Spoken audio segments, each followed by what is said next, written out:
중간기 오늘 제목을 한번 같이 읽어볼까요? 시작. 암흑기를 향한 다니엘의 예언 성취.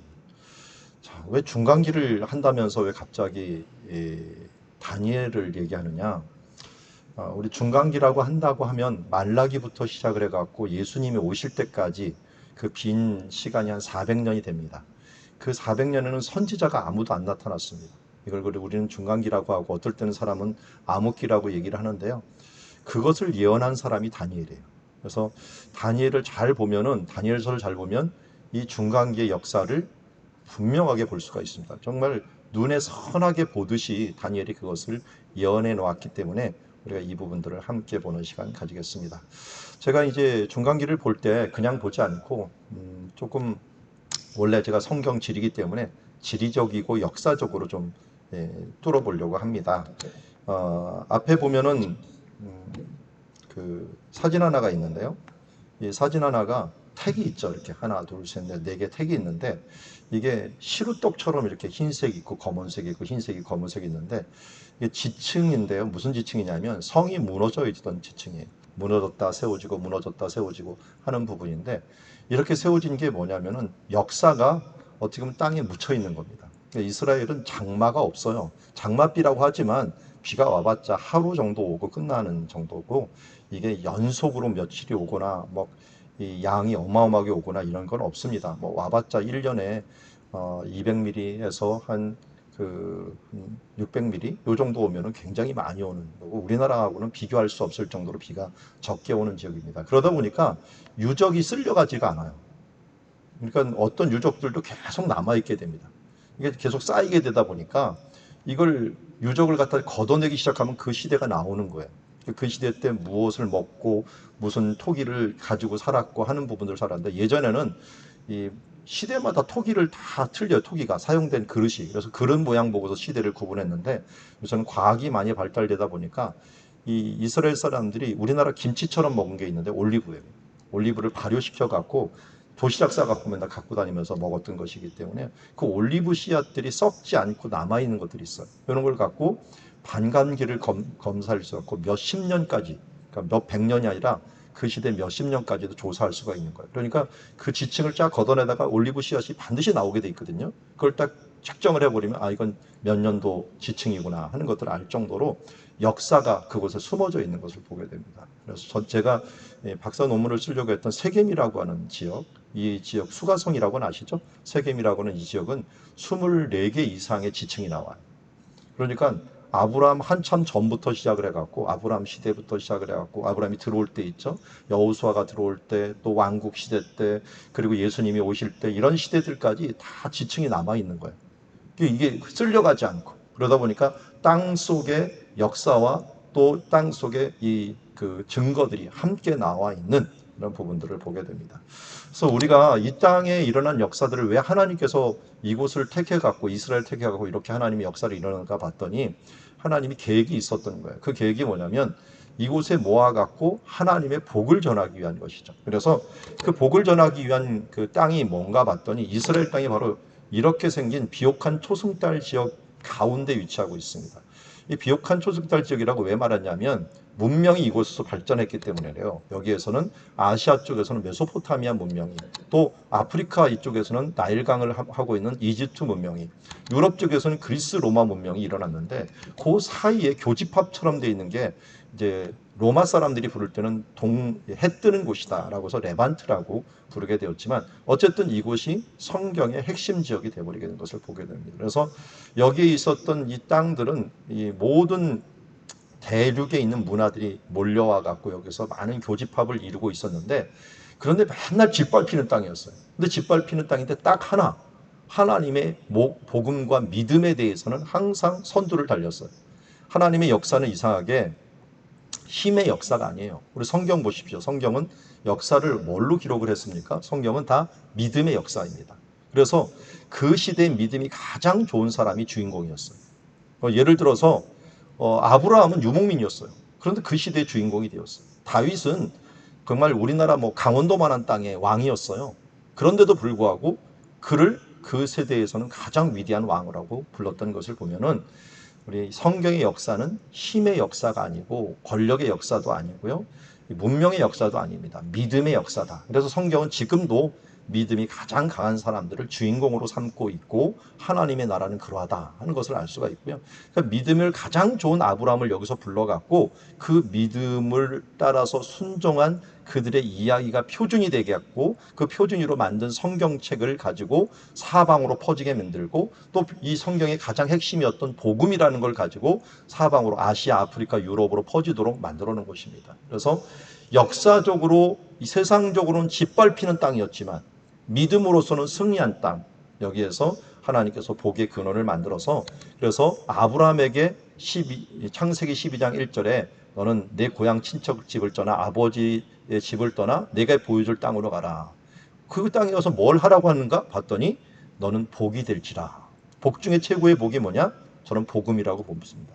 우리가 예수 그리스도의 복음을 믿고 구원받았잖아요. 이 복음이 완성된 곳이 바로 이 땅이고 이 복음을 완성하기 위해서 아브라함을 택해서 그곳에서 아브라함이 이삭을 드리게 만들었고 이삭을 드린 장소가 예수님이 십자가에 죽으시는 장소로서 여호와 일의 장소로서 준비된 것을 보게 됩니다. 이런 면에서 하나님께서 십자가의 복음이 준비될 수 있는 땅을 가지셨고 여기서부터 또 성령을 부어주셔갖고 성령님이 이곳에서부터 사방으로 펼쳐지면서 바로 이곳에서 아시아, 아프리카, 유럽으로 복음이 전파되면서 복의 근원이 되는 땅을 결국 아브라함에게 말했던 것들을 이루어나가는 이런 모습을 우리는 그 모습을 보게 됩니다. 자, 그래서 먼저 이 성경에서 제일 먼저 언급한 땅, 물론 메소포타미아를 먼저 언급을 하긴 하지만 그래도 출애굽기부터 본다면 이집트겠죠. 이집트 땅을 보면은 원래 남쪽에서 북쪽으로 이렇게 물이 흘러내려옵니다. 우리는 주로 강이 북쪽에서 남쪽으로 흘러온다 그러잖아요.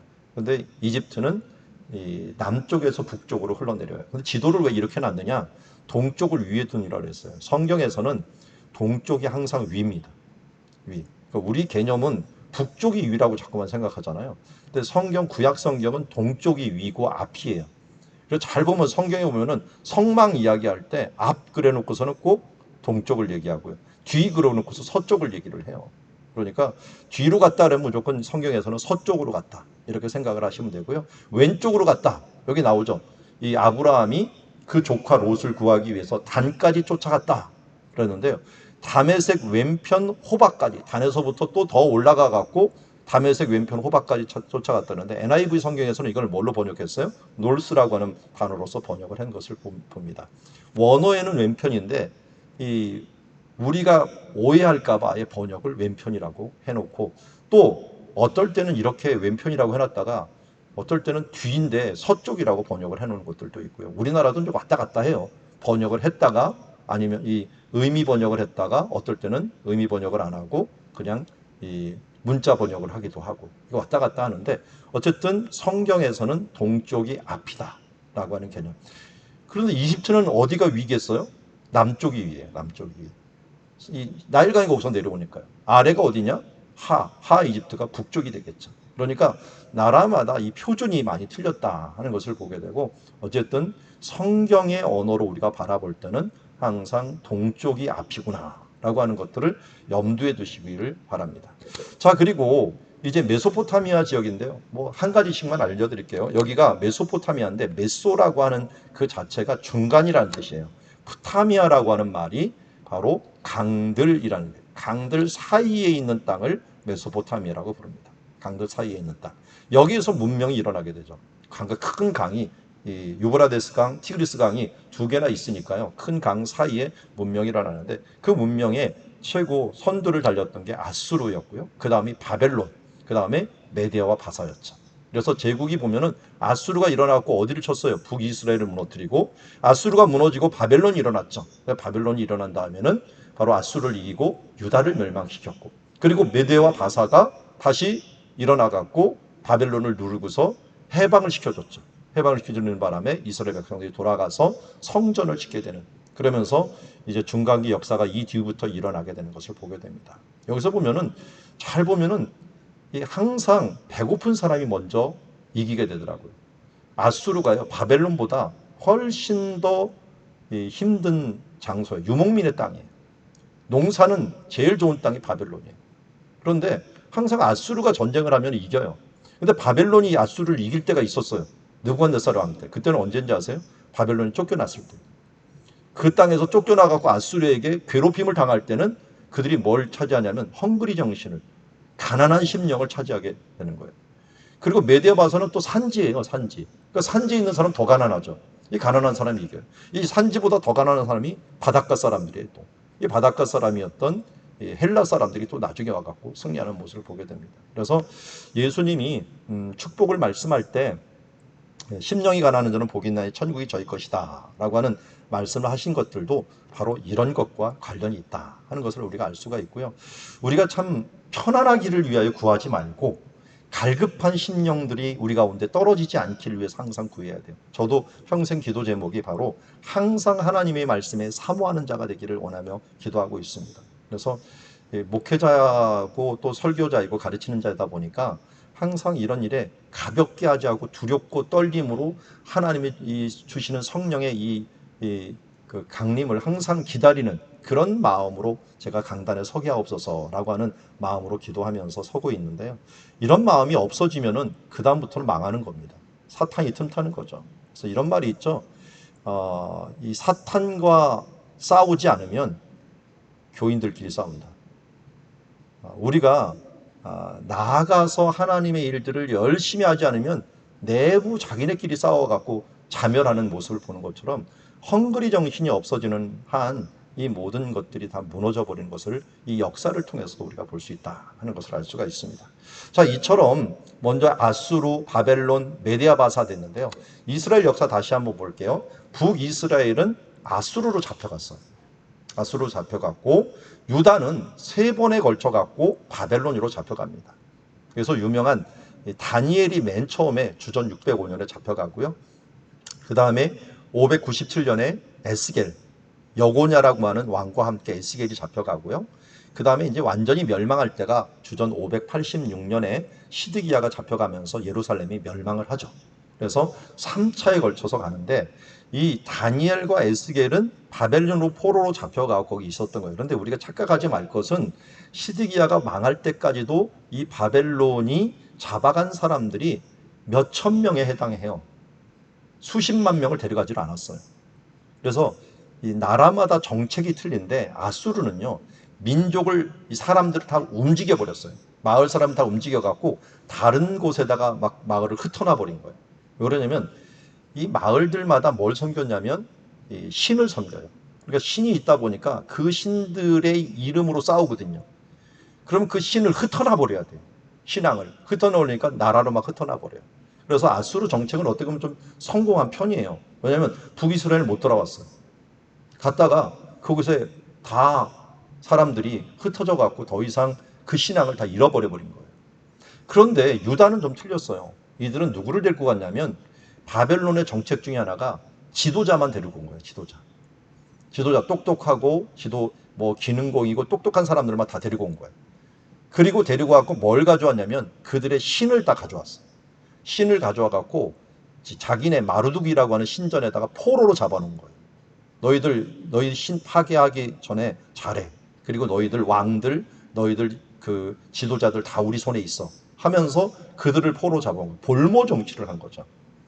근데 우리 개미 갖고도 실험할 때 보면 10%, 20%가 지도자 생활을 리더를 하는데 그걸 싹 빼놓으면 어떻게 돼요? 그 안에서 또 리더가 생기기도 하죠.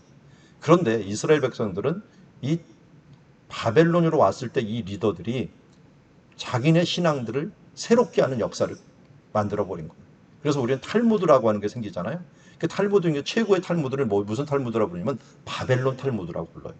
이곳에서 고생하면서 성경을 정립하고 성경을 해석하는 탈무드 같은 것들을 만들어낼 정도로 그들이 이곳에서 자기네 신앙들을 새롭게 하면서 담금질되어 갖고 다시 돌아가게 된 거예요. 돌아갈 때도 누구 덕택에 들어갔느냐? 이 메대의 바사가 있었는데 특별히 바사의 고레스가 일어나 갖고 메대를 정복하고 550년에 정복하고 위로 올라가고 사대 왕을 정복합니다. 이 사대 사르디스라고 이쪽에 있는 우리 그 두아디라의 자주옥감 장사 루디아 있죠. 루디아가 원래 지역 이름이에요. 리디아 왕국이라고. 리디아 왕국의 그 수도가 어디였느냐? 바로 여기 사대였어요. 사대.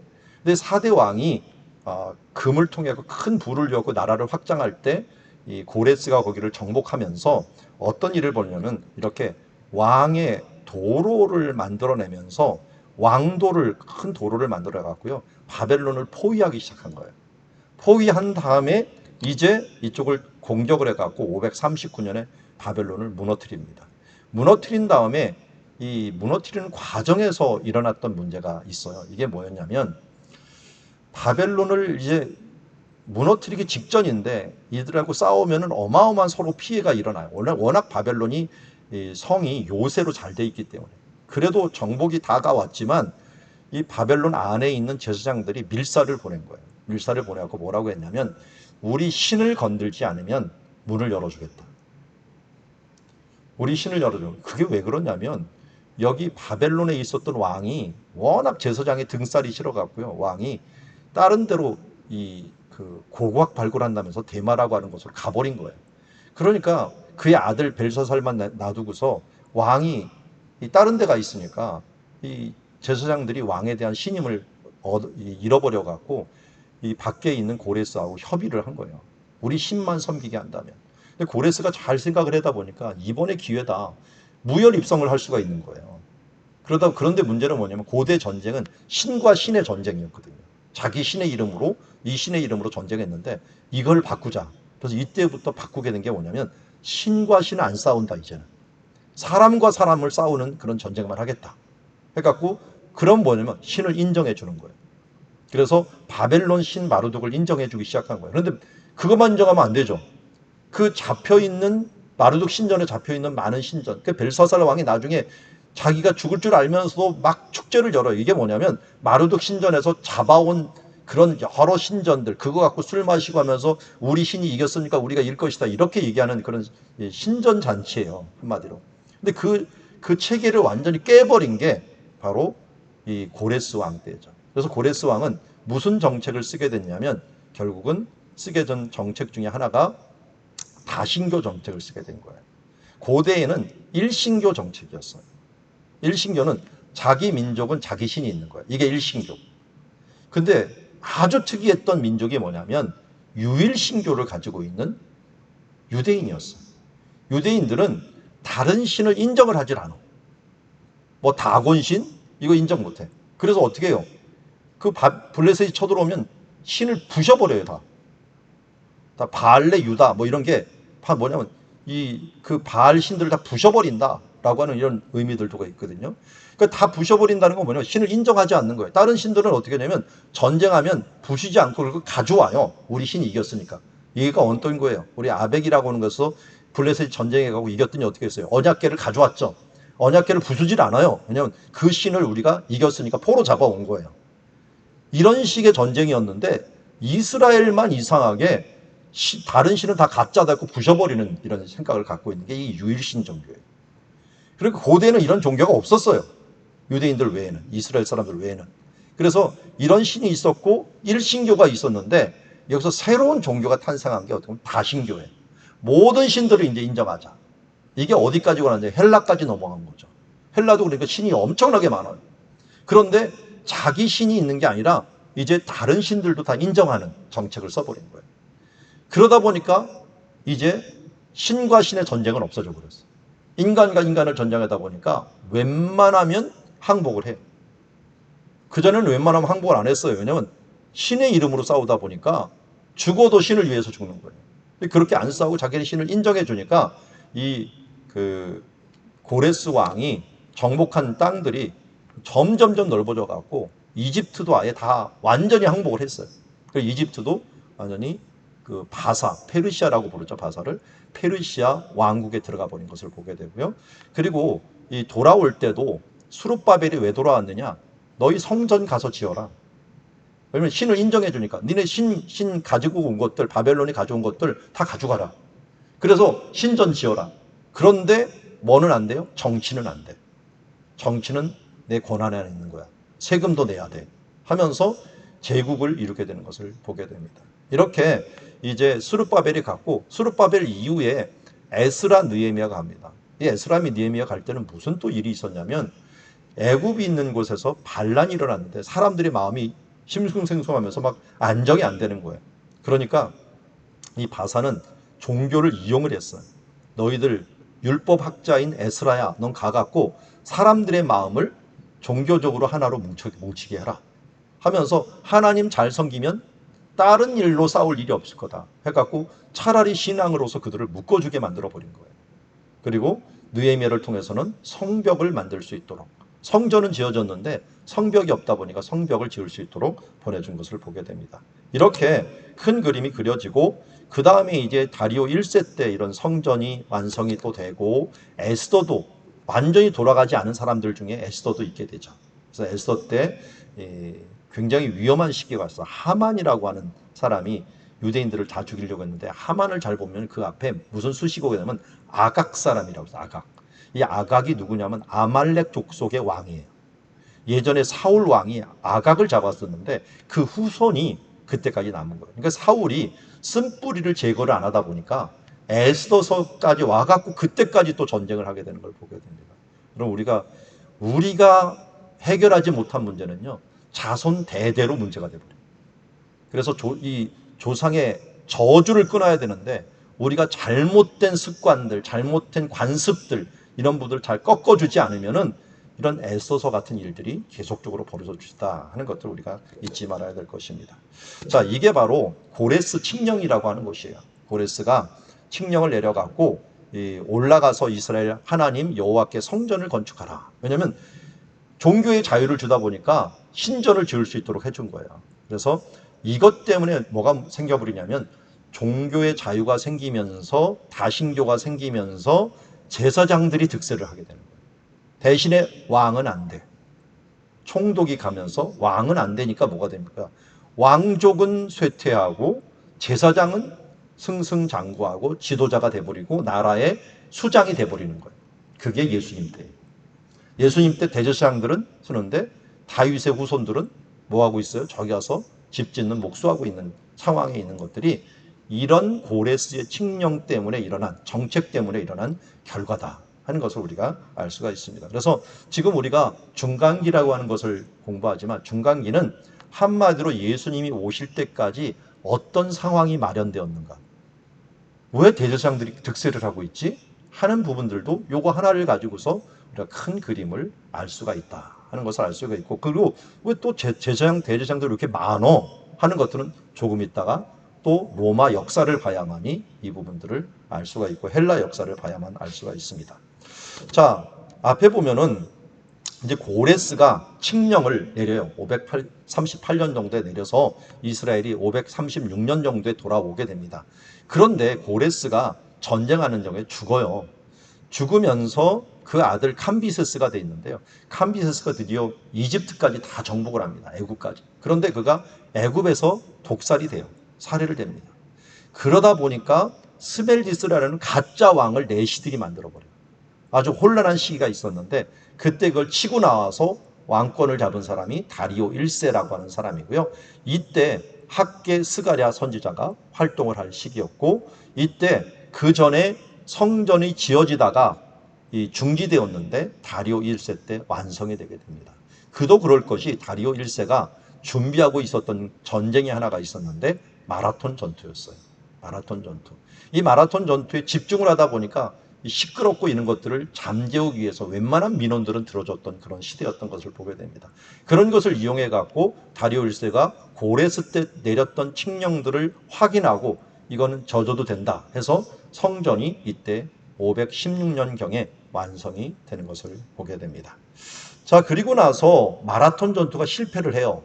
그래서 그의 아들 아하수에로가 이것을 이어갖고 10년 뒤에 살라미 전투라고 하는 것을 헬라하고 하게 되는데 여기서 또 실패를 해요. 하면서 돌아왔는데 돌아오니까 부인도 멸시하고 주변 사람들도 자기를 별로 살갑게 보지 않으면서 위협을 느끼다 보니까 외국인 어떻게 보면은 왕비를 맡게 된 거죠. 그게 에스더였어요. 에스더. 또 돈이 부족하다 보니까 돈을 많이 갖고 있는 상인, 이 거상이 하만이었어요. 그에게 돈을 얻기 위해서라도 그를 아주 높은 자리에 올렸다가 문제가 생기는 것들도 바로 이런 관계 때문에 생기게 됐다 하는 걸 알 수가 있고요. 그 다음에 아닥사스다 1세 때는 에스라 느헤미가 있었을 때인데요. 아수르의 왕 때 모르드게가 에스더와 함께 있으면서 유대인들을 고위직으로 많이 올렸어요. 고위직으로 올리면서 그때 고위직으로 올려진 사람 중에 하나가 에스라 느헤미야 같은 사람이었어요. 이 느헤미야는 특별히 술 맡은 관원장이라고 하면 자기 목숨을 맡기는 경호대장과 같은 사람이에요. 자기가 먼저 먹어봐야 되니까요. 그런데 이 느헤미야의 안색이 조금이라도 안 좋으면 굉장히 위험한 상태예요. 왜냐면 술을 갖고 되게 독사를 했거든요. 대부분은. 그러다 보니까 느헤미야가 그것을 책임지는 사람이었기 때문에 안색이 이상한데 왜 안색이 이상하냐 그랬더니 고향에 성벽이 다 무너져 있습니다. 라고 하는 걸 말하니까 이 목숨이 자기하고 목숨하고 달린 거기 때문에 빨리 가서 해결하고 와라. 그래서 52일 만에 성벽을 다 완성하고 또 돌아갔다가 다시 오고 하는 이런 일들을 보게 됩니다. 그러다가 이제 다리오 2세, 다리오 3세 이렇게 가게 되는데요. 다리오 3세 때 결국은 이수스 전투라고 하는 알렉산더의 전투가 있으면서 이 페르시아가 바사라고 하는 제국이 무너지게 되는 것을 보게 되는데요. 특별히 다리오 2세 때가 말라기가 마지막으로 있을 때, 말라기는 어떻게 보면은 느헤미야하고 같이 활동을 했던 선지자예요. 이 선지자가 주전 400년경에 마지막 예언을 하고 그 다음부터 예언이 없어요. 그러다 보니까 이 시대를 이후부터는 우리 중간기다, 선지자가 없는 암흑기다 이렇게 부르는데 이 시기에 대체 무슨 일이 일어났을까? 성경엔 기록이 없지만 암시를 해주고 또 이 다니엘서에서는 잘 알려주기 때문에 바로 그때를 중간기를 다니엘서를 통하여 보면 알 수 있다. 그런데 다니엘을 통해서 뭘 지금 목적으로 하느냐? 예수님이 오시는 때가 차기까지 이 부분들을 준비하고 있는 것을 보게 됩니다. 그래서 때가 참에 하나님이 그 아들을 보내셨다는데 그 때는 과연 어떤 때였을까 하는 것입니다. 지금 우리가 코로나 중에 있지만 이 코로나가 바로 이런 때예요. 하나님께서는 분명히 암흑기와 같은 이 중간기와 같은 힘든 상황이 있지만 이때 정말 너무 많은 일들을 준비해 주십니다. 이것을 통해서 하나님이 이루실 일들을 이루는 것처럼 지금도 우리가 이 시대를 중간기만 잘 안다면요. 이 시대를 어떻게 지내야 되는구나 하는 것을 우리가 알 수가 있는 좋은 우리가 말씀이요. 말씀이 거울이 되는 말씀이다라고 할 수가 있습니다. 자, 앞에 보면은 이제 다니엘이 보았던 신상, 우리 방금 읽었던 본문이 36절부터 있는데 36절은 32절과 35절의 것들을 해석한 것이죠. 해석을 먼저 읽었지만 너무 잘하는 말씀이라서 제가 따로 읽진 않았어요. 앞부분은. 맨 위에는 느부갓네살이 신상에 꿈을 꿨는데 그 꿈이 금, 은, 놋, 쇠와 진흙이었어요. 뭐 옛날엔 철이라고 얘기를 했는데요. 그런데 나중에 봤더니 이걸 해석을 하는데 나라 이름은 말하지는 않지만 보니까 바벨론과 메데아 바사, 헬라, 로마, 열국을 의미한다 하는 것을 알 수가 있고요. 그리고 또 어디에서 큰 돌이 34절에 보면은 돌이 나와서 신상의 새와 진흙의 발을 쳐서 부딪혔다라고 하는 것을 보면은 이것은 우리가 해석을 했지만 이 영원한 하나님의 나라가 등장을 한다. 누구겠어요? 이 돌은 모퉁이 돌 되시는 예수 그리스도죠. 예수님이 오셔갖고 이런 제국을 무너뜨리고 하나님 나라를 이룬다는 거예요. 그런데 이 제국은 왜 그전 시대 때는 이런 큰 제국이 없었는데 예수님이 오시기 전에 바벨론과 메데아 바사와 헬라와 로마와 이런 제국이 왜 만들어졌을까?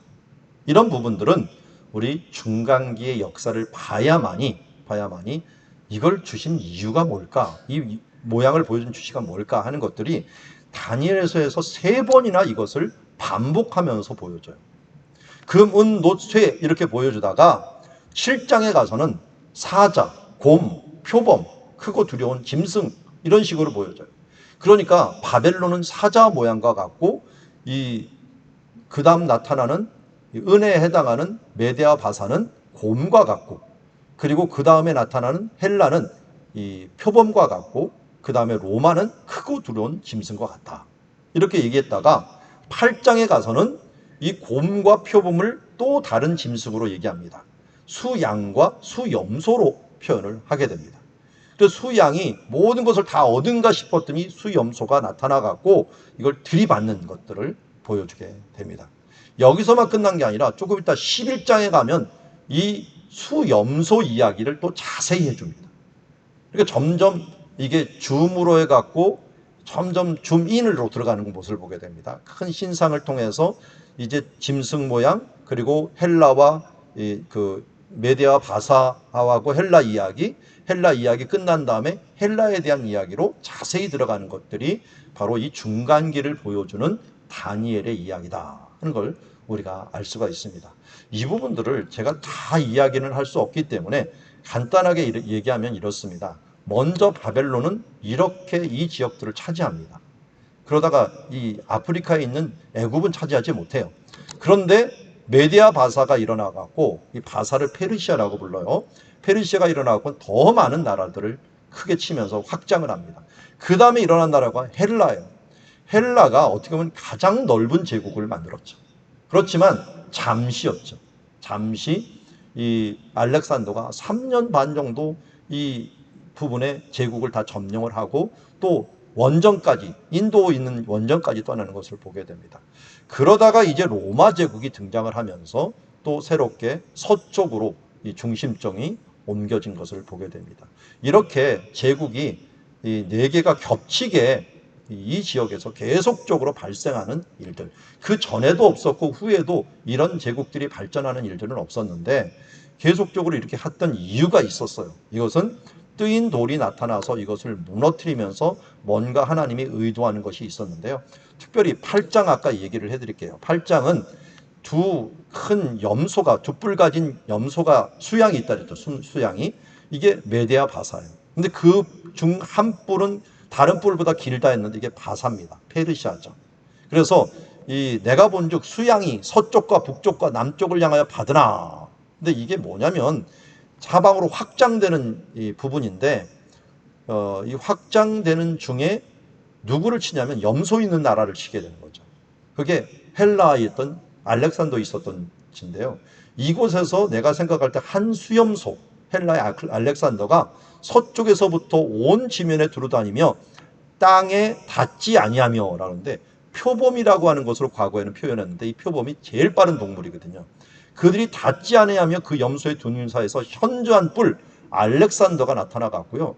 두 뿔 가진 수양, 곧 내가 본 바 강가에 섰던 양에게로 나가매 분노한 힘으로 그것에 달려가더니 하면서 그를 칩니다. 쳐갖고 어떻게 됩니까? 수양에게 가까이 가 더욱 성내어 치니 두 뿔을 꺾으나 수양에게는 그것을 대적할 힘이 없으므로 그들이 수양을 땅에서 엎드려뜨리고 질밟고 수양을 그 손에서 벗어나게 할 자가 없었더라.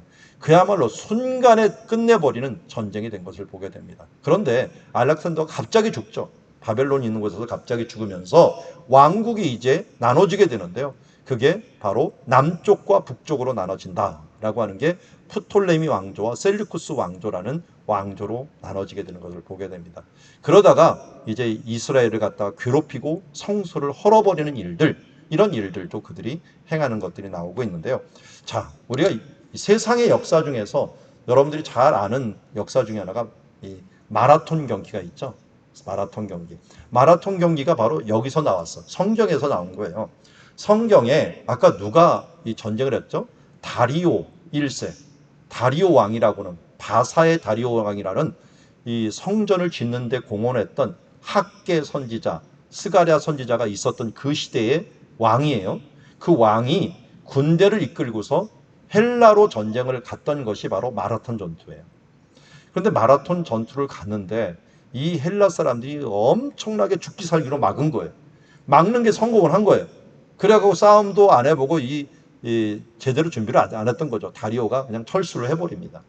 이것 때문에 승리를 했다고 마라톤에서 아테네까지 41.19 이거를 달려갖고 승리의 소식을 전한, 그것이 기념이 돼갖고 마라톤 전투가 된 거죠. 그러니까 마라톤 전투 그러면 여러분들이 성경에서는 누굴 생각하냐면 그 바사의 다리오. 바사의 다리오는 누구와 관계가 있다고요? 학계 스가랴. 이때 수룹바벨이 같이 있었던 그 시대 때 왕이었는데 그 왕이 마라톤 전투의 주역이었다. 물론 실패했지만. 그래서 그 아들에게 이걸 넘겨줬죠. 그래서 그의 아들, 나중에는 에스더의 남편이 되었던 아하수에로. 아하수에로가 이제는 이렇게 바다로 바로 넘어오지 않고 절로 돌아갔고 넘어오면서 아테네를 드디어 정복했어요. 그런데 복병이 있었는데 이 스파르타 사람들이, 스파르타 사람들도 끝까지 싸우다 보니까 가는 중에 살람이라고 하는 지역에서 해전에서 패배를 해버립니다. 그리고 육지에서도 또 스파르타하고 또 이 그 연합군하고 싸우면서 또 패배를 해버려요. 완전 패배는 아니에요. 그런데 전쟁이 너무 길어지는 거예요. 길어지면서 원조 물자도 길어지고 사람들 지쳐가고 하다 보니까 그냥 평화 조약을 하고서 그냥 물러가게 됩니다. 그러면서 이 헬라와하고는 전쟁이 어느 정도 마무리되고 이제 정복하지 못한, 바사가 정복하지 못한, 페르시아가 정복하지 못한 지역으로 남게 되는 게 바로 이 헬라 지역이다 하는 걸 우리가 알 수가 있고요. 그런데 이때 시골이 어디였냐면 마게도냐예요. 저 북쪽에 있는 마게도냐는 시골 동네였어요. 그래서 제대로 뭉쳐있지도 않았던 동네였는데 나중에 이 마게도냐에 있는 곳에서 등장한 사람이 빌립이라고 하는 왕이 등장을 합니다. 이 빌립이 이 밑에 있는 아테네하고 스파르타 지역을 점령을 해버립니다. 통일을 해요. 통일할 때 태어난 자식이 누구냐면 알렉산더. 그 알렉산더가 태어나자 보니까 사람들이 전쟁해 갖고 군인들은 엄청 많은 거예요. 옛날 임진왜란하고 굉장히 비슷해요. 그들이 도요토미 히데요스가 통일을 했는데 무사들이 너무 많잖아요. 이걸 어떻게 분출을 해줘야 되는데 알렉산더가 그들을 묶어갖고 분출하는 전쟁이 바로 보복 전쟁인 페르시아를 향하여 가자 해갖고 이 원정을 떠나는 것들이 알렉산더 원정이 된 것을 보게 됩니다. 근데 여기에서 이 올림푸스 산을 지나갔고 이 아테네 쪽으로 가는 길에 우리가 잘 아는 300이라는 영화 아시죠? 300이라는 영화. 이런 300이라는 영화가 이 아하수에로 왕을 막는 스파르타 사람들의 전쟁이었다. 요 정도만 우리가 알아두면은 그 당시에 세상 사람들은 크세르크세스라고 이렇게 이름을 붙이는데 그렇게가 아니고 원래 성경에서는 아하수에로로 표현되어 있다 하는 것들을 잊지 마시고 이때 이제 끝나고서 알렉산더가 정복 전쟁을 쭉 떠나는데 이 정복할 때 아주 성경에서 특별한 장소 중에 하나가 두로예요. 여기 동그라미 친 부분이 두로인데 원래 섬이었어요.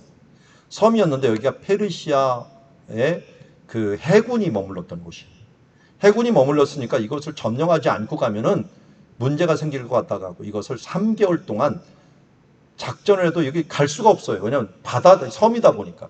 그래서 땅을 메워라, 바다를 메워라 해갖고 바다를 메워갖고 지금 이렇게 돼버린 거예요. 육지가 돼버린 거예요. 그래서 두로라고 하는 이 성을 갖다가 함락을 하고서 지금은 육지로 만들어 놓은, 저도 가봤지만 지금은 이렇게 육지로 돼 있는 지역으로 만들어진 것은 알렉산더가 전쟁할 때 무식하지만 아주 이것 아니고는 방법이 없다 해갖고 만들었기 때문에 구약 성경에서는 두로는 섬으로 나옵니다. 근데 신약 성경에서는 예수님이 갔었을 때는 두로는 육지가 돼 있었다 하는 것들로 여러분들이 아시면 좋겠고요. 두로는 한마디로 페니키아라고 부르는 베니게의 수도였습니다.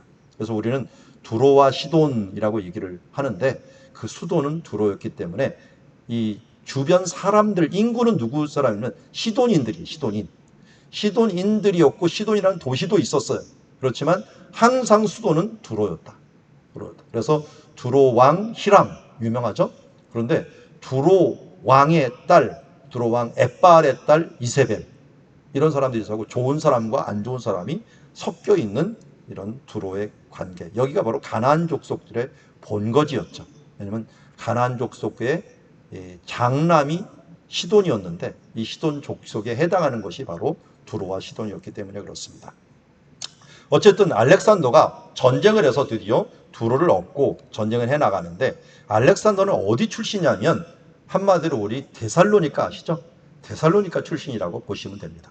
여기서부터 시작을 했는데 데살로니가 정확히 데살로니카는 아니고요. 데살로니카에서 저 안쪽으로 한 10km 정도 떨어져 있는 펠라라고 하는 장소가 있습니다.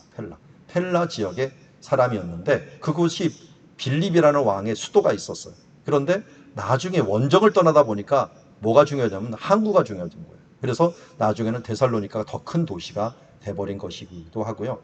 이 알렉산더는 사실은 왕이기 전에 철학자였어요. 왜 철학자였느냐? 여기 베르기네라고 보이죠? 베르기나. 베르기나 옆에 베레아가 있어. 우리 베레아 사람은 신사적이어서 이런 말 아시죠?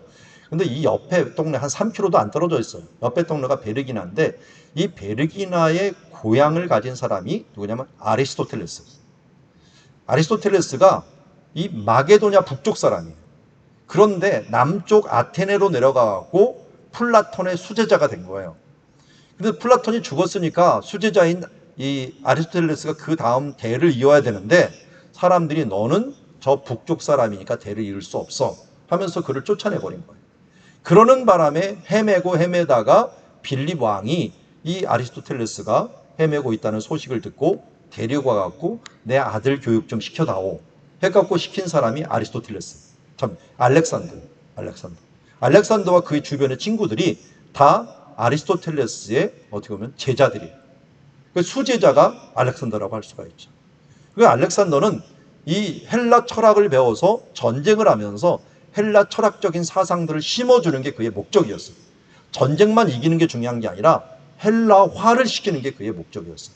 그래서 가는 곳곳마다 도시를 만들어주는데 그 도시에 헬라의 대표적인 문화를 심어줍니다. 헬라의 대표적인 문화가 뭐냐면 아고라입니다.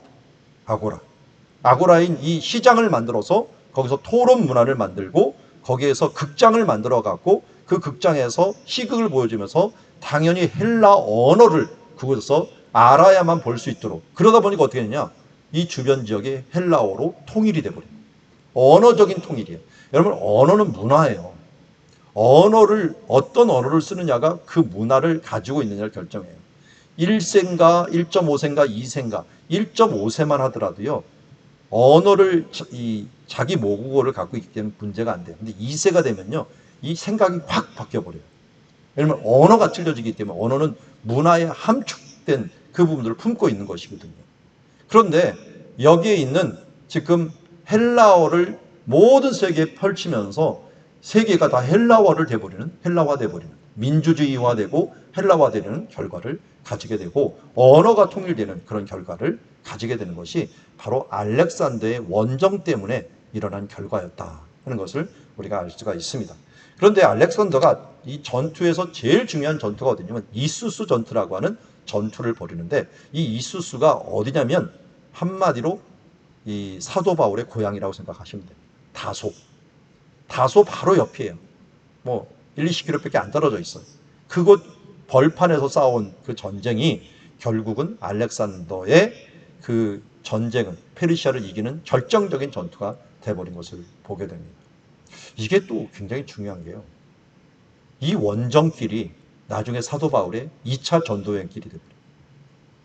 그러니까 알렉산더가 쳐들어왔던 그 길들이 사도 바울은 그 길을 거슬러 올라가고 저 마게도냐 쪽으로 전도 여행하러 올라가게 되고 거기에 있는 데살로니가 가고 전도까지 해가고 교회를 세우는 일들이 이렇게 만들어지는 것을 봅니다. 그러니까 세상은 우리를 위해서 정복하기 위해서 자기의 이익을 위해서 만들어가고 세상 문화를 퍼뜨리려고 하지만 우리는 세상 문화를 거슬러 갖고 그들 가운데 그것을 이용해서 복음을 전하는 그게 바로 뭡니까? 우리가 인터넷이라든지 이런 영상이라든지 이런 부분들이 세상은 이렇게 만들었더라도 우리는 역으로 사용해버리고 복음의 도구로 사용하는 것처럼 사도 바울이 그렇게 사용을 했다는 걸 우리가 알 수가 있습니다. 그리고 헬라 제국은 여기만 끝난 것이 아니라 엄청나게 넓어졌어요. 저 밑으로 먼저 내려갑니다. 밑으로 내려가고 이집트를 먼저 정복하고 거기다가 수도를 하나 딱 만들어서 이것도 알렉산더 이름을 따라서 알렉산드리아. 이 도시 이름은 여성이어야 돼요. 여성은 끝에 아가 주로 붙어요. 아가 붙게 알렉산더라 붙일 수 없어서 알렉산드리아라고 하는 이름을 붙이고 가는 곳곳마다 헬라화된 도시를 만들면서 문화가 통일되고 언어가 통일되는 결과를 가져오게 된 것을 보게 됩니다. 그러다가 결국은 이 정복 활동을 하다가 병이 들어가고 죽게 되면서 그의 아들은 이어가는 게 아니라 그 주변에 있던 군대 장관들이 나라를 나눠 가지게 되어버렸죠. 그래서 총 5명이 있었는데요. 안티고누스는 빨리 죽으면서 4나라로 갈려졌다. 이걸 또 이 성경에서는 뿔이 하나가 현저한 뿔이 꺾어지고 4개의 뿔이 나더라 라고 하는 표현을 쓰면서 카산더, 리시마쿠스, 셀류쿠스, 프톨레미 이런 나라로 갈려진 것을 보게 됩니다. 자, 이렇게 갈려지면서 나라가 이제 이루어지는데 알렉산더 이제 정복했던 이야기를 이렇게 보면 돼요. 맨 처음에 다리오 왕의 마라톤 전투, 두 번째 살라미 해전이라고 하는 주전 490년에 아수르의 전투. 이게 이제 실패하면서 역으로 당하게 된 거죠. 알렉산더가 치고 들어오면서 333년에 이수스 전투를 이기고 또 밑으로 내려갑니다. 먼저 이집트를 정복을 해갖고 두로에서 또 가사에서 이기고 알렉산드리아를 만든 다음에 다시 위로 올라갑니다. 올라가고 2년 뒤에는 아르벨라 전투에서 이제 페르시아 왕을 완벽하게 죽입니다. 뭐 스스로 죽었어요. 자기네끼리 죽었지만 정복하고 그들의 수도였던 이제 밑으로 올라서 페르세폴리스까지 들어와 갖고 331년에 완벽하게 바사를 정복할 뿐만 아니라 더 이제 인도까지도 동진했던 전쟁을 하게 된 것을 보게 됩니다. 그러다가 알렉산더가 2년 후에죠. 2년 후에 또 죽게 되는, 2년 후가 아니요, 한참 전쟁을 했었죠. 정복 활동을 계속하다가 결국 323년에 죽게 되는 것을 보게 됩니다. 그러는 중에 이렇게 4개의 나라로 나눠주게 됐는데요. 우리 성경에서는 셀류쿠스, 프톨레미 외우기 힘들잖아요.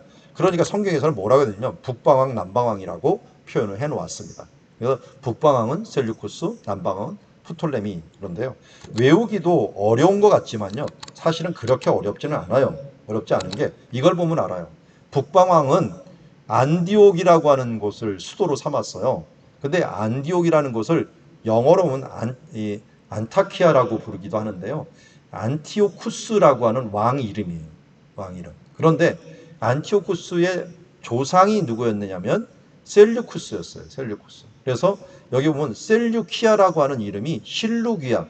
1차 전쟁을 할 때 안디옥에서 나가갖고 실루기아에서 항구에서 배를 타고 왔다라고 하는데, 실루기아가 영어로 보면 셀류키아예요. 그러니까 그 당시에는 사람 이름을 따라서 도시를 많이 만들었기 때문에 북방왕의 수도, 이 왕 이름, 왕조 이름을 따라서 실루기아라고 했구나, 셀류키아라고 했구나 하는 걸 알 수가 있고요. 그리고 남쪽으로 내려가면은 이제 남방왕이 있는데요. 이건 프톨레미잖아요. 그런데 이 사람들이 1차적으로 유다 지역을 다스리고 있었어요.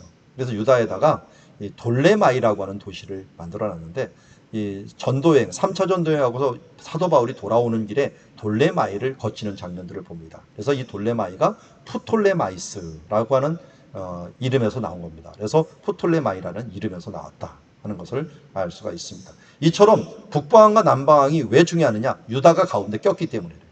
그러면서 이 남방왕이, 프톨레미 왕조가 강하면은 유다를 정복하고, 또 북방왕 셀루쿠스가 강하면은 이 유다를 정복하는, 이런 전쟁이 되면서 고래 싸움에 새우등 터지는 이런 일들이 계속적으로 일어나는 것이 바로 이 헬라 시대였다. 알렉산더가 죽고 헬라 왕국이 나눠지면서 일어났던 일들이었는데, 그런데 이 남방왕 중에서 특별히 잘했던 것, 프톨레미 왕조에서 잘한 것 중에 하나는 이들이 지혜를 좋아하다 보니까, 책을 좋아하다 보니까 히브리어 성경을 헬라어 성경으로 바꿔버립니다. 그냥 바꿀 수 없고 정확히 바꿔라 해서 70명을 데려다가, 총 72명인데요. 70명을 데려다가 그들에게 성경 번역하는 일들을 해줘갖고, 이 성경 번역이 무슨 일들을 해보니까 예수님 시대 때도 이 헬라 성경들이 로마 전체 제국에 다 퍼져버린 거예요. 그러니까 외국에 있는 회당에서는 히브리어 성경을 읽기보다는 헬라어로 된 성경, 70인경이라고 하는 성경을 읽으면서 그들이 신앙생활을 할 수 있도록 터전을 잡아준 것이 사실은 누가 한 거냐? 프톨레미 왕조에서 만들어준 결과다 하는 것을 우리가 알 수가 있습니다. 자, 이렇게 북방왕과 남방왕이 싸우는 이야기를 11장에서 너무 자세히 해놨어요. 그래서 이 11장 이야기를 제가 펼쳐갖고 여러분들이 얘기하면은 질려갖고 못할 것 같아서 그냥 도표로만 알려드릴게요. 프톨레미 1세, 프톨레미가 알렉산더의 절친이었어요. 절친인데 이 사람이 그 남방왕으로 이집트를 먼저 차지한 거예요. 근데 셀류쿠스 1세가 있었는데 프톨레미 1세가 그때 힘이 훨씬 셌어요.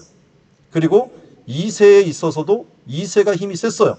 그런데 안티오쿠스 2세가 한번 붙어보려고 하다가 프톨레미 2세한테 무참히 깨집니다. 그러면서 베레네스라고 하는 프톨레미 2세의 딸을 안티오쿠스 2세에게 준 거예요. 여러분, 원래 동급이면 어떻게 돼요? 자기 누이를 주게 되거나 이렇게 되는데, 여기는 하급으로 여기기 때문에 자기 딸을 줘버린 거예요. 그래서 인척관계를 해갖고 너는 내 아래다 하면서 사위로 삼아버린 거예요.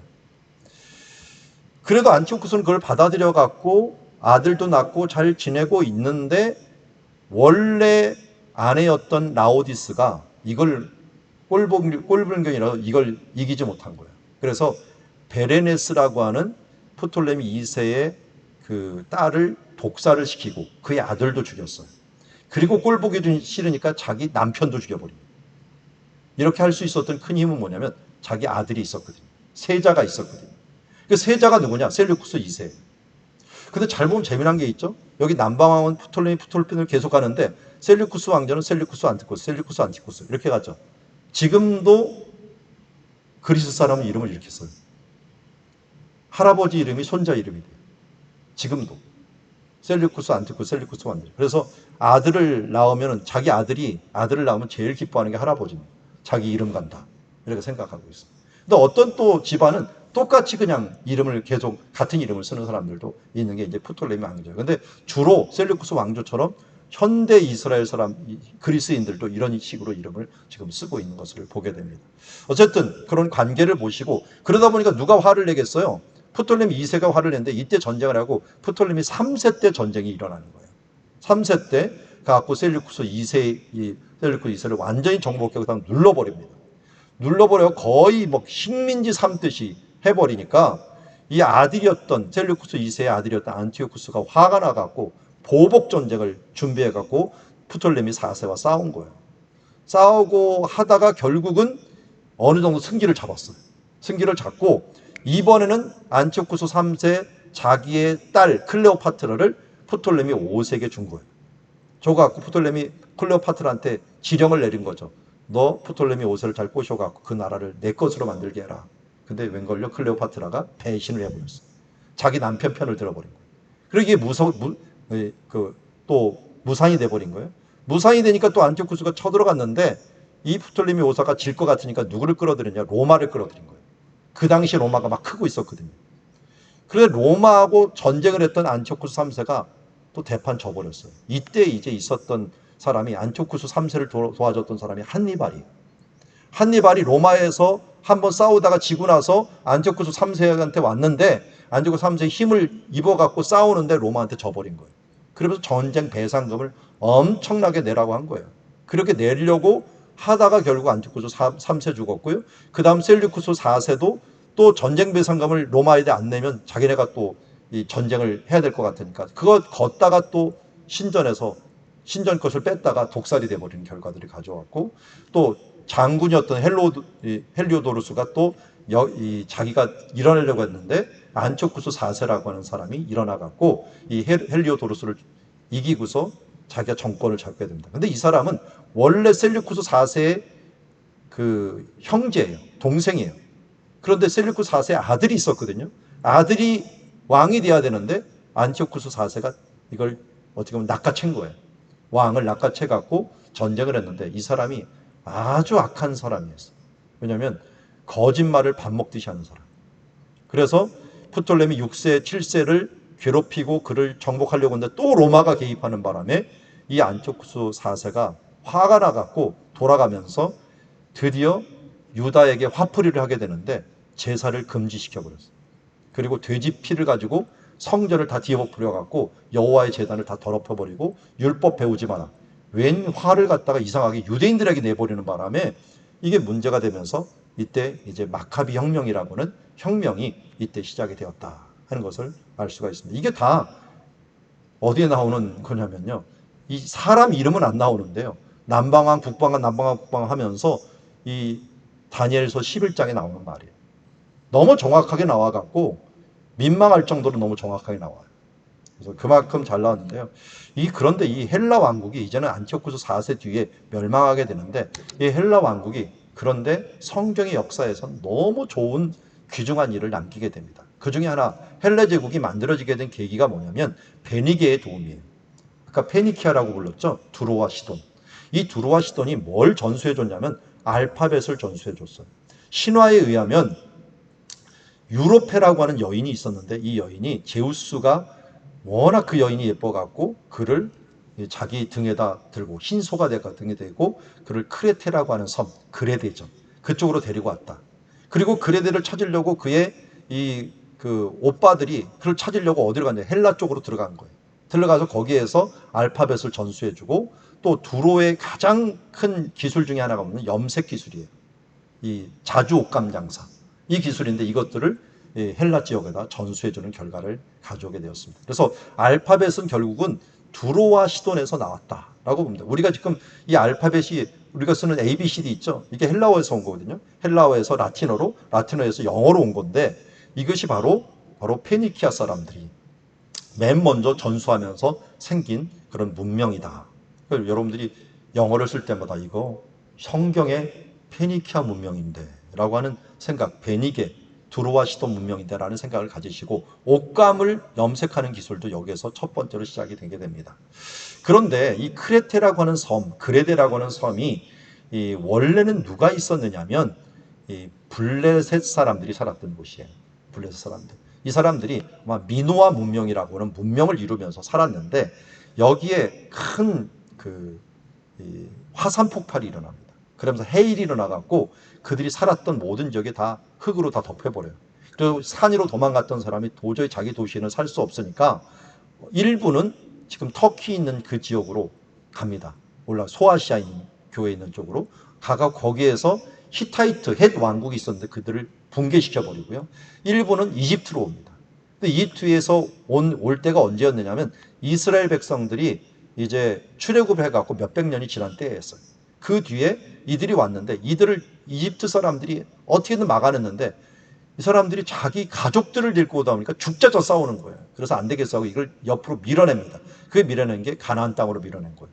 가나안 땅 해안가에 정착한 사람들이 옛날 블레셋 사람들 위에 신블레셋이 찾아온 거예요. 신블레셋이 찾아와 갖고 블레셋을 건설하는 일들. 그러다 보니까 여호수아서 성경에 보면은 분명히 이스라엘이 해안가에 있는 가사 지역이라든지 이런 데를 정복했다 그랬거든요. 사사기도 보면은 정복을 했다 그래요.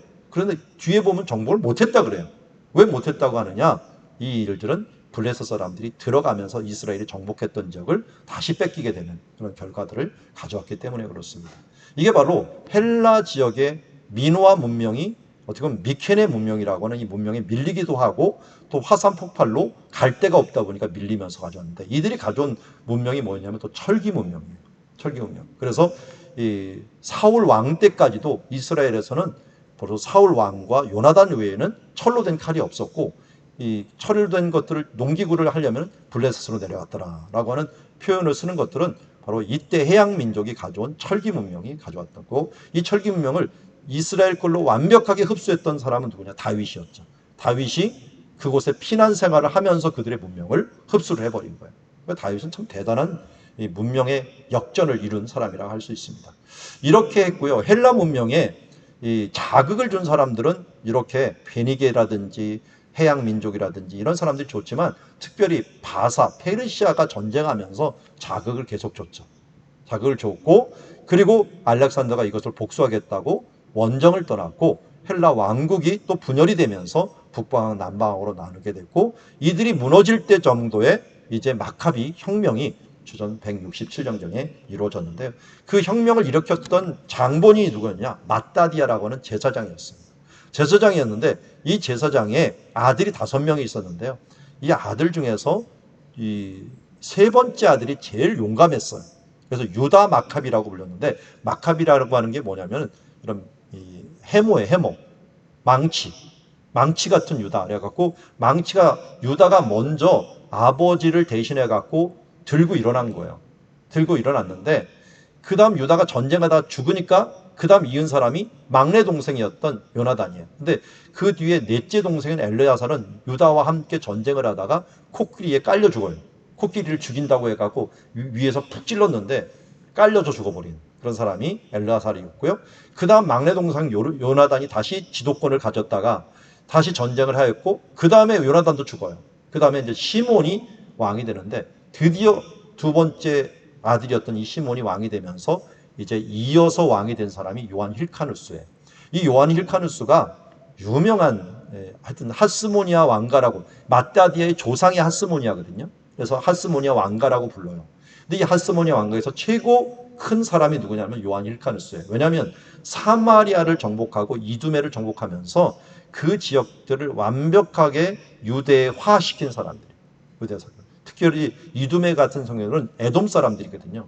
에돔 사람을 개종을 시켜버리고 사마리아는 성을 완전히 무너뜨리면서 이 이스라엘로 만들어버린. 근데 이 요한 힐카누스를 모르면은 신약 성경을 모르게 돼요. 왜냐면 헤롯이라는 왕이 이두메 사람이거든요. 이두메 사람. 그 이두메 사람이 왜 갑자기 유대인들하고 같이 있지? 종교가 이때 다 바꿔놔서 그래요. 그리고 사마리아 정복한 걸 모르면 수가성 여인 얘기를 못해요.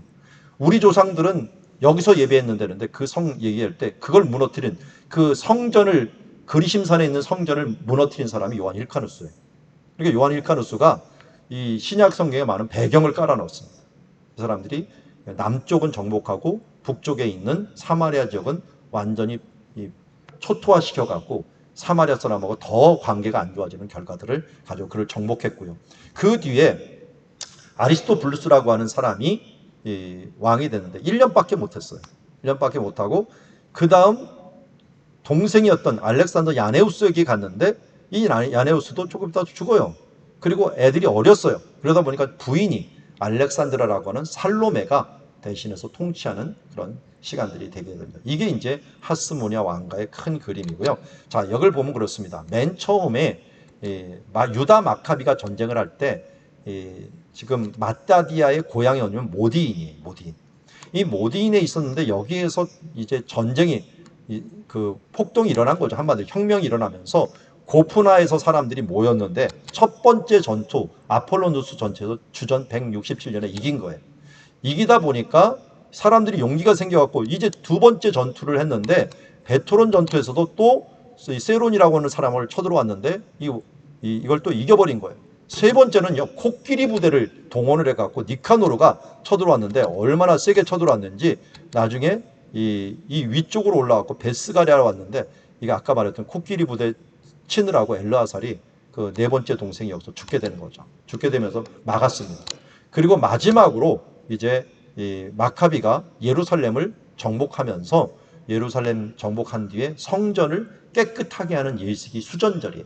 이게 8일 걸렸다 그래서 지금도 8일을 기념하는 하누카라고 하는 그런 절기가 바로 마카비 때문에 생긴 절기였다 하는 것을 알고 있고, 그래서 8일 동안 했다 그래서 이 8일을 기념을 했고 촛대를 8개 하고 가운데는 심지, 그래서 7금촛대가 아니라 7촛대가 아니라 9촛대가 있는 것들은 하누카 수전절 것이다. 그리고 여기에 기름이 부족했는데 하나님께서 자기네가 청소할 동안 기름을 끝까지 견디게 해줬다. 그래서 기름의 절기라고 불러요. 그래서 기름에 튀긴 것들을 많이 먹기도 하고요. 또 그 헬라 군대가 자기네들을 막 율법을 공부하지 못하게 감시를 할 때 그 감시병들이 오려고 할 때 그걸 막기 위해 갖고 어린아이들이 팽이를 돌리는 척하면서 그들을 오는 것을 보았다 그래서 팽이 돌리는 그런 풍습도 만들어진 것이 수전절의 예식이라고 할 수가 있고요. 그래서 수전절에도 예수님께서 요한복음 10장 22절에 보면 예루살렘의 수전절이니 때는 겨울이라 하면서 예수님도 수전절에 방문을 했다라고 하는 것을 우리가 알 수가 있습니다. 그만큼 이 마카비 혁명은 예수님 태어나기 전 한 165년 전 정도에 일어났기 때문에 아주 사람들에게는 독립적인 유대가 이스라엘이 그 586년에 멸망한 다음에 167년에 처음으로 독립한 거였거든요.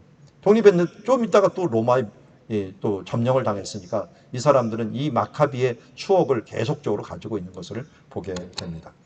자, 그런데 이 마카비 집안들이 그냥 처음부터 다 얻은 게 아니고요. 유대는 유다 마카비가 이 유다 지역은 얻었지만 그 다음에 그 동생, 막내 동생 요나단이 요단강 동편 쪽을 이제 얻어요. 그 다음에 두 번째 형이었던 시몬이 그 해변가 쪽을 얻게 되고요. 요한 힐카누스라고 하는 사람이 사마리아와 이두메 지역을 얻게 되고 그의 아들이었던 1년밖에 안 했지만 갈릴리 지역을 아리스토블루스가 얻게 되고 그의 동생이었던 알렉산더 야네우스가 이 이두레 지방 있는 쪽과 또 샤론 평야에 있는 지역을 얻어가고 이렇게 완성되자마자 로마한테 또 점령을 당해버린 거예요. 정말 억울하겠죠.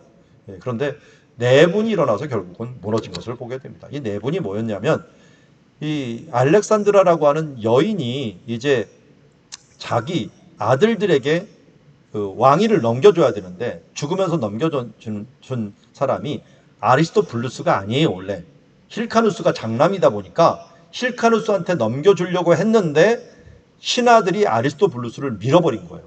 그래서 주전 67년에서 63년 경까지도 아리스토블루스가 여기에서 정권을 잡게 되는데, 이때 힐카누스는 뭐 지금 북한하고 비슷한 거예요. 김정은이 원래 둘째인가 그런데 그 형도 있죠. 그런 것처럼 힐카누스가 형인데 좀 그렇게 힘을 못 썼던 것 같아요. 근데 그 옆에 딱 달라붙은 사람이 누구냐면 안티파테르라고 하는 사람인데, 이 사람이 이두메 지역의 족장이에요. 족장일 뿐만 아니라 헤롯의 아버지. 딱 달라붙어 갖고 너 왜 왕을 못하느냐 해갖고 내가 왕 시켜줄게. 어떻게 하느냐? 지금 저 북쪽에 폼페이라고 하는 로마 장군이 와 있다. 그들에게 부탁을 하자. 했더니 좋다. 그래갖고 폼페이를 끌어들인 거예요. 근데 폼페이가 오자마자 어떻게 했을까요? 아리스토블루스를 몰아내고 그 다음에 힐카누스를 왕을 세운 게 아니라 안티파테를 총독으로 세우고 힐카누스를 제사장으로 세워버린 거예요. 그러면서 로마에 쑥 들어가 버린 거예요. 그러니까 내분 때문에 결국 끌어들인 것들 때문에 로마에 점령당해 버리는 결과를 가져오게 돼버린 거죠. 그래서 폼페이 때문에 일어난 주전 64년경에 폼페이가 쳐들어오면서 완전히 무너지게 되고요. 힐카누스의 딸 알렉산드라가 있고 그 딸과 또 아리스토블루스의 아들 사이에 태어난 미리암이 있는데요. 이 미리암과 결혼한 사람이 헤롯이에요. 이 헤롯과 미리암 사이에서 태어난 아들이 있고 아들 다음에 손자가 있는데, 이 손자가 축 먹어 죽은 헤롯이에요. 그래서 헤롯이 신약 성경에 3명이 나오는데 그건 다음 시간에 보도록 하겠고요. 헤롯과 미리암 사이에 태어난 그런 족속들이 나중에 또 영향력을 발휘한다 하는 것들을 우리가 알게 됩니다. 너무 힘들죠.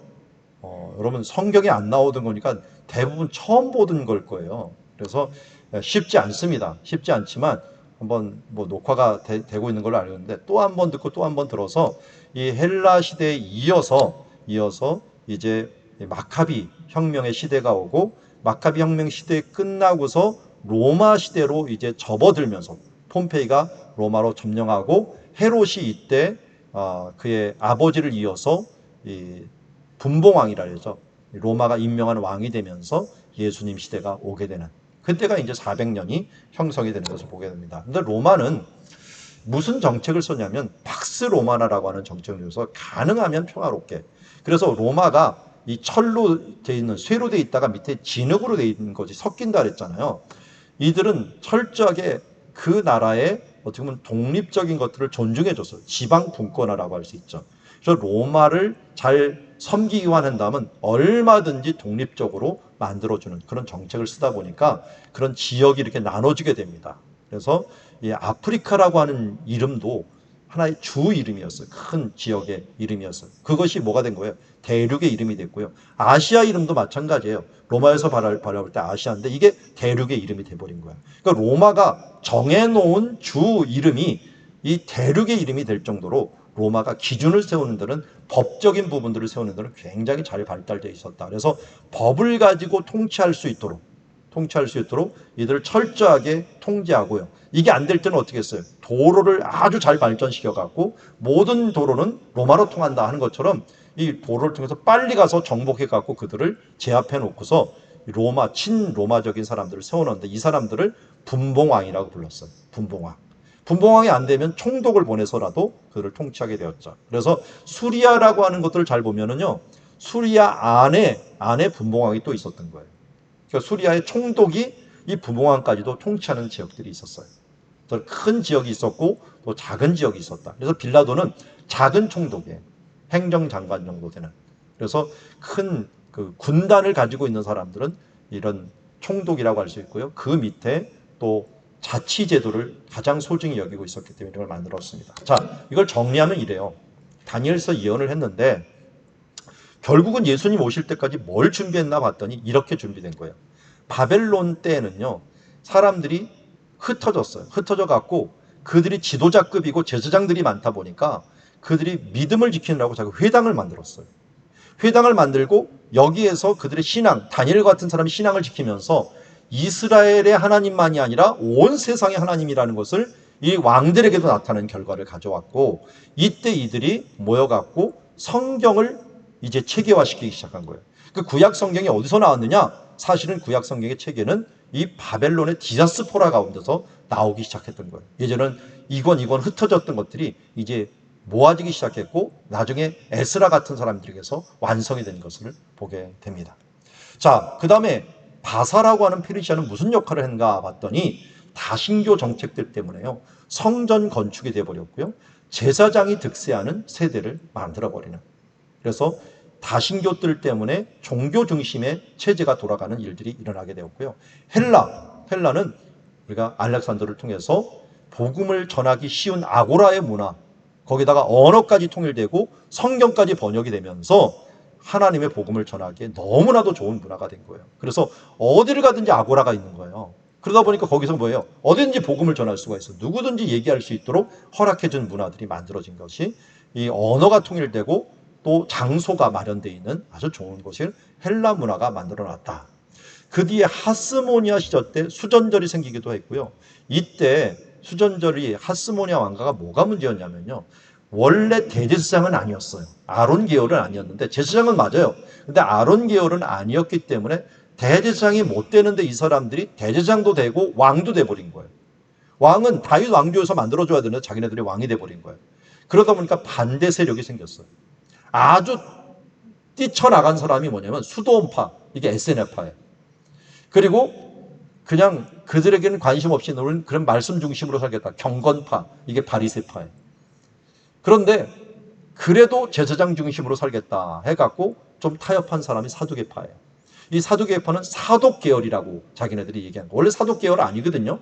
그런데 사독 계열의 사람들, 제사장들 중심으로 해서 정권을 잡은 사람이라고 할 수 있고요. 그래서 시민들은 아주 벗어난 SNF파보다는 바리새파 쪽에 많이 붙어 있었고, 지도자들은 사두개파, 그리고 수도원 쪽의 계열들에 있는 사람들은 이 SNF파 사람들이 있었다. 그러니까 세례 요한은 거의 SNF파에 가까웠고요. 그리고 일반인, 뭐 베드로라든지 이런 사람은 바리새파에 대부분 가까웠고요. 그리고 이제 제사장급 있는 사람들은 사두개파에 있는 사람들이 이때 종파가 형성이 되게 된 것을 보게 됩니다. 로마는 크게 팍스 로마나 하면서 평화롭게 하면서 자치제도를 두다 보니까 이게 복음이 확장 배경이 된 거예요. 어디를 가든지 평화로운 거예요. 어디를 가든지. 그 다음에 도로가 정비되니까 어디를 가든지 도로가 통하다 보니까 전도가 확실하게 됩니다. 여러분, 주후 47년에 사도 바울이 1차 전도를 시작했는데요. 주후 67년, 20년 지난 다음에 네로 황제가 기독교인들이 로마 불태웠다, 뒤집어 씌웁니다. 복음 전도 활동이요, 20년밖에 안 됐는데 어떻게 로마 황제가 기독교인들한테 이걸 뒤집어 씌웠냐. 기독교인들이 그만큼 많았다는 거예요, 로마 제국 중에. 그거는 뭐냐, 20년 안에 복음이 이렇게 전파가 많이 됐다는 거예요. 제가 목회 지금 20년째니까요. 그런데 우리 동네 하나 하기가 힘들어 죽겠는데, 이게 20년 동안 로마 제국 전체 이렇게 복음이 퍼질 수 있었던 것들은 물론 성령의 운동이 있었지만 이런 것들이 준비가 돼 있었던 거예요. 언어적으로 준비되어 있었고요, 이 환경적으로 준비되어 있고요, 도로적으로 준비되어 있고요, 법적으로도 복음을 전파하는 게 다신교 정책이기 때문에 신은 얼마든지 얘기해도 되는 거예요. 누구도 막을 수가 없는 거예요. 법적으로 다 허락을 해주는 거예요. 그래서 유대인들이 막 뭐라고 하려고 했더니 유대인 데리고 온, 바울 데리고 온 사람들을 회당장을 때려버렸잖아요, 고린도에서. 왜 종교적인 문제 갖고 데리고 왔느냐, 종교는 자유다 하면서 이런 일이 날 때는 하나님께서 보호해 주신 것을 봅니다. 자, 요약을 다시 한번 해봅시다. 이제 다니엘이 보았던 신상 봅시다. 바벨론은 왜 신상을 보여줬는가 봤더니 디아스포라, 회당과 복음의 징검다리 역할을 하느라고 그들을 준비했었구나. 또 메디아 바사는 어떻게 했어요? 고레스 칙령을 통해서 종교의 자유를 주기 위해서 그랬었구나. 헬라는 언어가 통일되고 아고라 생기고 성경을 번역하고 복음 전파를 용이할 수 있도록 모든 기반들을 또 도시마다 만들어 주셨구나.